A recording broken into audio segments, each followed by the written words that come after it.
नमस्कार, news foundation देख रहे हैं। मैं हूँ आपके साथ वंदना। हमारे साथ है कांग्रेस के वरिष्ठ नेता और एमएलसी समीर जी। कैसे देख रहे हैं जिस तरह से गोचहा विधानसभा में आप लोगों की एक तरह से कहा जाए कि करारी हार हुई है, तो आप लोगों को क्या सीख मिली गोचहा विधानसभा चुनाव के बाद? देखिए, राजनीति में कभी जीत कभी हार ये सिलसिला चलता ही रहता है। हम लोग हार से सबक लेंगे और अवसर आएगा तो इसका करारा जवाब भी देंगे।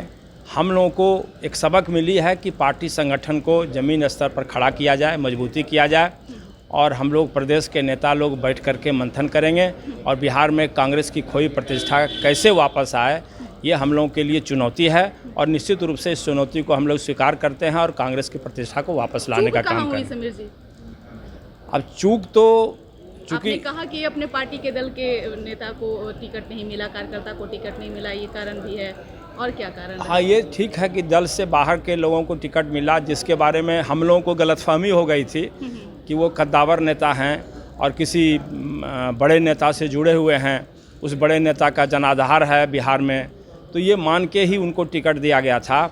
लेकिन खोदा पहाड़ निकली चूहिया। जो बड़े नेता थे, जो दम भर रहे थे जिताने का, उन्होंने दिखला दिया कि हम कुछ नहीं हैं। तो एक भ्रम जो हम लोग कांग्रेसी नेताओं को भ्रम जो था वो भी दूर हो गया। अब हम लोगों के लिए सबक है। अब हम लोग बड़ा सोच विचार के आगे का फैसला करेंगे। क्या लगता है जो आप बड़े नेता का नाम ले रहे हैं, पप्पू यादव का, तो आगे का भी एंट्री कांग्रेस में उनकी बंद हो गई क्या? नहीं, ये सब देखिए, एंट्री देना, निकाल देना, ये सब अनुशासन से संबंधित मामला है और ये पार्टी हाईकमांड तय करते हैं। हम लोग तो अपना सुझाव, जब हाईकमांड चाहेगी तो हम लोग कार्यकर्ता के रूप में उनको सुझाव देंगे। हम लोग कोई एक्शन करने वाले लोगों में से नहीं हैं। लेकिन जब हाईकमांड, हमारे नेता राहुल गांधी जी जब सुझाव मांगेंगे तो किसी के बारे में उनके सामने स्पष्ट हम लोग रखेंगे, क्योंकि उनके प्रति निष्ठा है, पार्टी के प्रति निष्ठा है। प्रशांत किशोर की आने की बात कही जा रही है कि कांग्रेस में 2024 के लोकसभा चुनाव में कांग्रेस का हाथ मजबूत करेंगे, कितनी सच्चाई है और आगे की क्या रणनीति रहेगी? देखिए, उनसे विचार, वो कुछ आइडिया शेयर करना चाहते हैं हमारे हाईकमांड से, तो उनके आइडिया को समझा गया है, समझ बूझ के हाईकमांड फैसला लेगी। लेकिन उनके आगमन से बिहार में क्या फ़ायदा होगा, हम इसके संदर्भ में यही कह सकते हैं कि बिहार में जो कांग्रेस के ज़मीनी कार्यकर्ता हैं वही मिल करके, वही संघर्ष करके फिर से खोई हुई प्रतिष्ठा को वापस लाएंगे। और उसमें अगर कोई हम लोगों से चूक होती है रणनीति बनाने में, तो हो सकता है कि वो अगर आते हैं तो उनकी सहायक भूमिका हो सकती है। नीतीश कुमार के एक बार फिर से ये सुर्खी तेज हो गई है कि राज्यसभा हो जा सकते हैं और बिहार की राजनीति में फेरबदल हो सकता है। देखिए, ये तो एनडीए का इंटरनल विषय है, इस पर हम लोग टिप्पणी नहीं कर सकते हैं।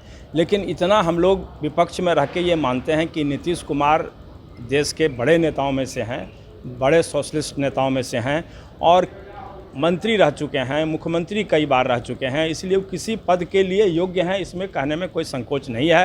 अब एनडीए उनको कहाँ रखती है, मुख्यमंत्री बनाए रखना चाहती है एनडीए, या केंद्र में मंत्री, रक्षा मंत्री बनाना चाहती है, या उपराष्ट्रपति बनाना चाहती है, ये तो एनडीए का अंदरूनी मसला है। लेकिन यही हम कहेंगे कि नीतीश कुमार जी किसी पद के योग्य व्यक्ति हैं। फिर बिहार का क्या होगा? अब बिहार का, ये तो बिहार के जो केंद्र एनडीए के नेतृत्व, शीर्ष नेतृत्व हैं, उनको फैसला लेना है कि लेकिन वो किसको कमान देते हैं, नहीं करते हैं। लेकिन ऐसी परिस्थिति आएगी तो हो सकता है कि एनडीए को नुकसान उठाना पड़े और महागठबंधन को उसका राजनीतिक लाभ मिल सके। अच्छा, यही कारण है कि 22 मई को भी एक बार फिर से आरजेडी की तरफ से दावा कर दिया गया है कि बिहार में तेजस्वी यादव की ताजपोशी होगी। अब ताजपोशी का दावा ये तो राजनीति में चलता रहता है, लेकिन अभी ताजपोशी का गणित अभी दिखलाई नहीं पड़ रहा है, जो स्पष्ट है। अब गणित बन जाएगा तो हम लोग उसका खुलासा करेंगे समय पर। तो आप सुन रहे थे कि क्या कुछ कह रहे थे समीर जी, जो कांग्रेस के नेता हैं, जिन्होंने साफ तौर से कह दिए हैं कि तेजस्वी यादव की ताजपोशी में कहीं ना कहीं अभी चूक है और कहीं वो बहुत लेट है, क्योंकि ताजपोशी के लिए बहुत कुछ अभी करना होगा। और साथ ही साथ इन्होंने प्रशांत किशोर को लेकर के भी साफ तौर से कह दिया है कि केंद्रीय नेतृत्व जो है, शीर्ष नेतृत्व जो है वो तय कर रही है और जो कुछ भी उचित निर्णय होगा वो जल्द ही साझा कर दिया जाएगा। इस पर बस इतना ही। बने रहिए न्यूज फाउंडेशन के साथ। धन्यवाद।